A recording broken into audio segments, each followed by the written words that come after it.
tudo bem?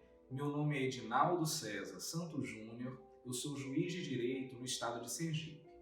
Eu fui convidado para fazer esse vídeo na terceira semana da Consciência Negra da AJUF, Associação dos Juízes Federais. Em 2019, faz 50 anos que entrou em vigor a Convenção Internacional sobre a Eliminação de todas as formas de discriminação racial, e a AJUF quer celebrar esse momento com você. A convenção foi criada na década de 1960, momento em que a discussão sobre a questão racial no mundo se dinamizava a partir de alguns movimentos. O movimento pelos direitos civis dos negros norte-americanos, a luta contra o colonialismo e pelo fim do regime apartheid na África do Sul. Os Panteras Negras, Martin Luther King, Nelson Mandela são alguns dos exemplos de grupos e de pessoas que viveram nesta década lutando contra o racismo. Outro importante fato histórico para que a convenção fosse adotada pelas Nações Unidas foi o ingresso de novos países membros, em razão da independência de diversas ex-colônias. No final dos anos 60, aumentou o número de estados membros da ONU de 85 para 128. E a maioria desses estados, desses novos países, era de origem africana, dando impulso ao debate pelo fim do regime do apartheid. Assim, a ONU, em 1963, aprovou a Declaração das Nações Unidas sobre a eliminação de todas as formas de discriminação racial. Isso foi um avanço, sim, mas ainda representava pouco em termos de coercibilidade perante a comunidade internacional. A declaração, em especial na época, era considerada como soft law, ou seja, uma carta de intenções. 2 anos depois, aí sim, a Convenção Internacional sobre a Eliminação de todas as formas de discriminação racial, a ICERD, como é conhecida por sua sigla em inglês, é adotada pelas Nações Unidas em 21 de dezembro de 1965. Mas, como estava o Brasil no período em que a ICERD foi adotada pelas Nações Unidas? Aqui estávamos sob o regime militar e a perspectiva mítica de que vivíamos uma democracia racial. Talvez por isso o Brasil tenha estado entre os primeiros que assinaram o tratado.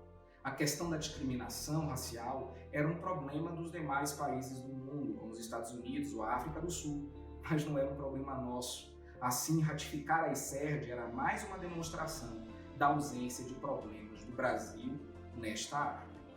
Aí é que a convenção foi ratificada pelo Brasil em 1968, sendo promulgada pelo decreto 65810, de 8 de dezembro de 1969. Assim, como alertado lá no início do vídeo, há 50 anos, vige no Brasil a ICERD. E você me perguntaria qual a importância desta convenção para o mundo e para nós brasileiros? É que desde o seu preâmbulo, esta convenção nos alertava: qualquer doutrina baseada em superioridade racial é cientificamente falsa. A convenção também trouxe a definição e o conceito de discriminação racial.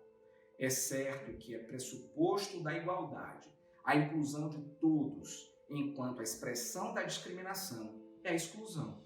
A ICERD, ciente disso, propõe, para além da proibição da discriminação, a ação afirmativa, conhecida como discriminação positiva, que são medidas especiais que protegem e incentivam determinados grupos a ascender na sociedade, até que cheguem no nível de equiparação com os demais grupos.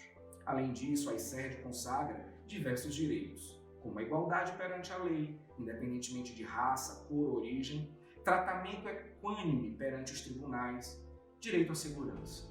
Ou seja, a Convenção anuncia o direito a ser diferente por sua identidade específica, sem que você deixe de ser igual.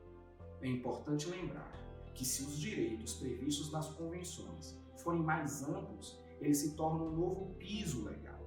A ICERD foi o primeiro instrumento jurídico internacional sobre direitos humanos a introduzir um mecanismo próprio de supervisão e de monitoramento, o Comitê para a Eliminação da Discriminação Racial, conhecido como CERD. Previsto no artigo 8º da Convenção, ele constitui o mais antigo órgão de tratado.